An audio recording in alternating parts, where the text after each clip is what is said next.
Hey guys, and welcome back to Mighty Ride Junkies. Today we're going to continue with Six Flags Magic Mountain, in particular the opening day in the opening year of 1971 of Magic Mountain. We're going to be focusing on the rides that are still in operation today. I'll do another video a lot later on down the line talking about the rides that are no longer at the park, but today we're just going to focus on the rides that are still in the park. If you want to learn more in-depth history of the park as a whole, I made a previous video about that discussing it. You can find it on my channel. Also, as a little update, if you guys missed a little note that I put in that video, I made a very embarrassing mistake. I was up in Northern California at the time when I was doing the editing work for it, and I accidentally said Santa Clara instead of Santa Clarita, where the park is actually located at. So I apologize that I had North California on the brain. Moving on. So when the park first opened in 1971, it had about 33 rides, and some of those rides are still here.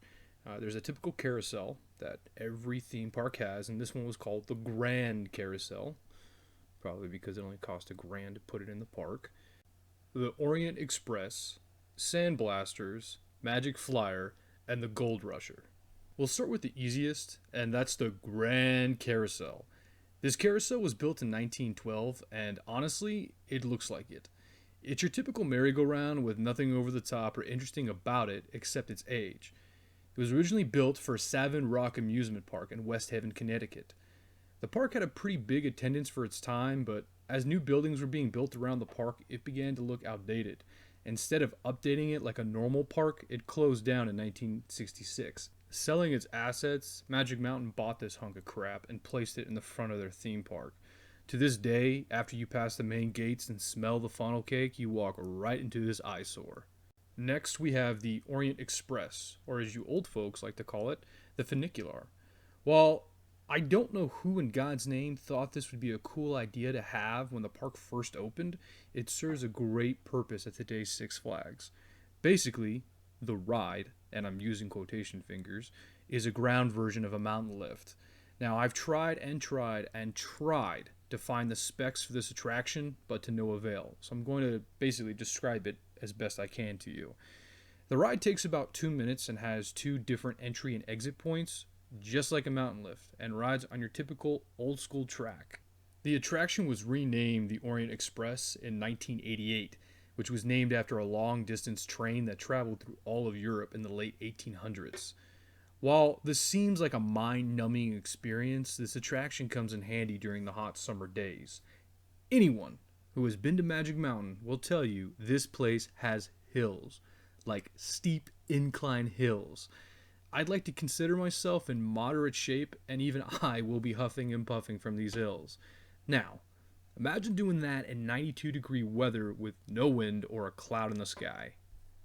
The Orient Express is perfectly stationed around the rides and will work that steep incline for you to the upper part of the park, all while you stand in a giant ice box. The coolest thing about this ride is that almost everything on it is like it was when it first opened in 1971. So much so that inside the carts you can actually see the old controls used by employees back before it switched to automatic. Next, we'll move on to Sandblasters. Hang on. There we go.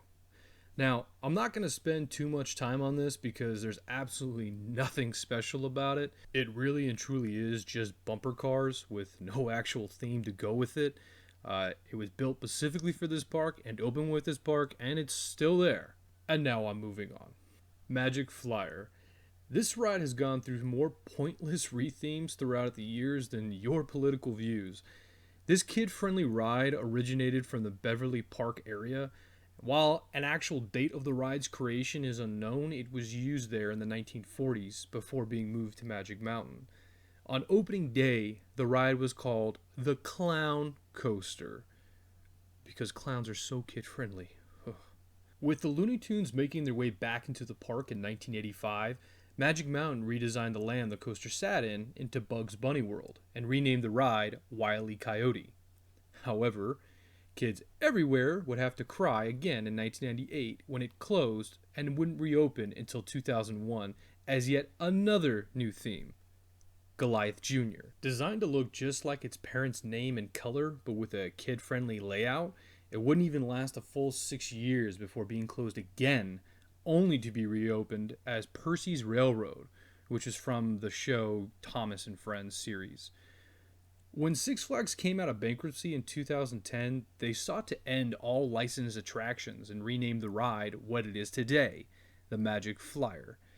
The ride is approximately 500 feet of track and claims to reach speeds of 10 miles an hour, although if you ever see this thing in person, you would think you can go faster on a scooter. The ride also claims to reach 1 G of force, although that makes me think a child measured this. The ride basically does a giant circle having 4 tiny, itsy bitsy, teeny weeny microscopic little drops. Parents, don't think about taking a nap because this ride barely clocks in at 30 seconds. Finally, folks, if you're still awake, if you're still with me, we can move on to the biggest and baddest ride Magic Mountain had on opening day, the one and only original Gold Rusher. The very first roller coaster in Magic Mountain, if you can call it that. Remember, the park opened in 1971, and even considering some of the coasters that were around in the 50s, this isn't much of a roller coaster. It's 2,590 feet of track and reaches speeds of 35 miles an hour, will make you think that Magic Flyer was a better idea to ride. Don't worry though, it's not, I promise. If you don't mind ducking your head as you pass under that damn log flume ride, you'll actually enjoy this. The ride isn't that intense and more family friendly than the park's other rides. With only 2.5 drops and the highest being 35 feet, only 3.4 amounts of G-force, and 2.5 minutes of fun, this ride can be enjoyable for someone who isn't looking to do the more extreme rides in the park. But then I'd ask you, what were you doing at Six Flags, the thrill capital of the world? Alright guys, that covers all the rides that still exist from opening day. Like I said, I'll do another video in the future about the rides that were there that are no longer in existence. So don't forget to subscribe if you want to hear more about more extreme rides at Six Flags Magic Mountain, or if you're waiting to hear from a different theme park. Thanks guys, take care.